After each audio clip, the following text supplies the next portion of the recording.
मृणाली दैनिक लोकफन न्यूजमध्ये आपले स्वागत करीत आहे।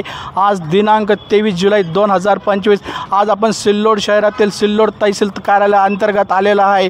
इथं आपण महसूल विभागाचा पाहिलं तर महसूल विभागाचे कॅबिनेट मंत्री चंद्रशेखर बावनकुळे, राज्यमंत्री योगेशजी कदम आणि सिल्लोड उपविभागीय अधिकारी लतीफ पठाण साहेब आहे आणि सिल्लोड शहराचे नववर्चित तहसीलदार कर्तव्यदक्ष सतीश सोनी साहेब आणि नायब तहसीलदार शेख हारून साहेब आणि विजयमाला मॅडम आणि आपण इथं पाहिलं तर सिल्लोड तहसील अंतर्गत 18 जुलै 2025ला महसूल विभागाने सापळा रचत सिल्लोड शहराचे कर्तव्यदक्ष तहसीलदार सतीश सोनी साहेबांनी सकाळच्या पाऱ्यामध्ये इथं मंडळ अधिकारी काशीनाथ ताटे अप्पा माने मॅडम आणि इतर कोतवाल नबीशा आणि बरेचसे कर्मचारी घेऊन आणि पोलिसाच्या सहाय्याने इथं वाळूचा खूप मोठा अवैध वाळू जे करत आहे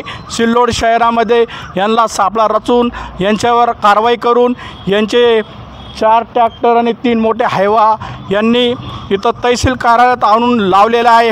आता आपण साहेबाशी चर्चा करणार आहे आणि यांना किती दंड ठोकणार आहे आणि किती दिवसाकरता अशीच कारवाई होणार आहे। महसूल विभागाचं म्हणजे खूप मोठ्या प्रमाणे नुकसान होत आहे। अवैध वाळू आपल्या सिल्लोड शहरातील पूर्णा नदी असेल इतर कोणती नदी असेल खूप मोठं नुकसान होत आहे।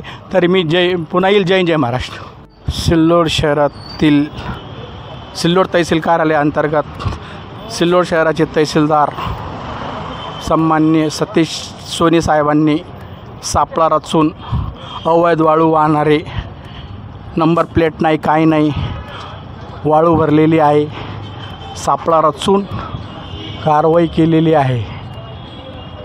यामध्ये सिल्लोड शहराचे तहसीलदार सोनी साहेब असतील,